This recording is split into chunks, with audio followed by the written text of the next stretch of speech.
Ngayon, i-demo ko sa inyo kung paano gumagana yung V-safe alarm. So, ito siya. Pag nilock ko,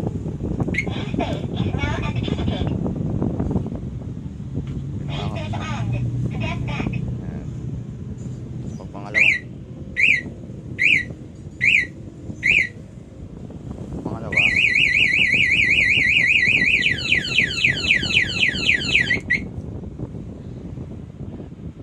so ngayon,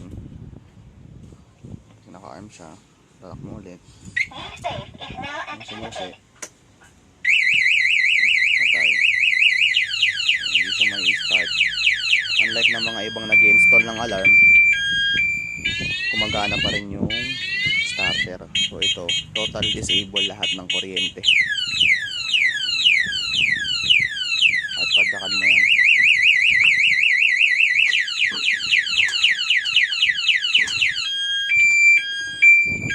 So disable na natin. Bumukas ulit. Yan siya.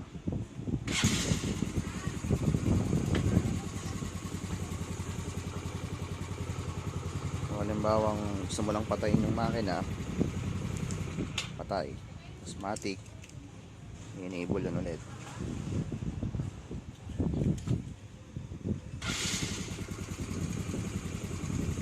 Patayin mo ulit.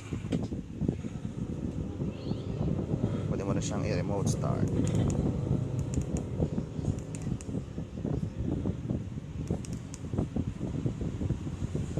Ay, remote start pala siya pag patay ito. Have a safe and a fun ride.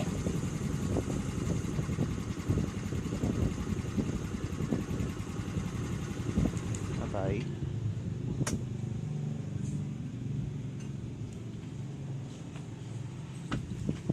Start ulit.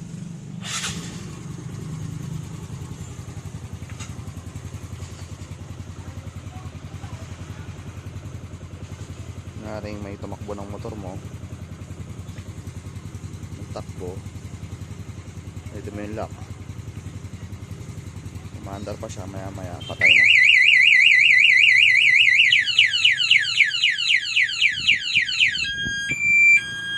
Wala talaga yung power kahit anong gawin mo.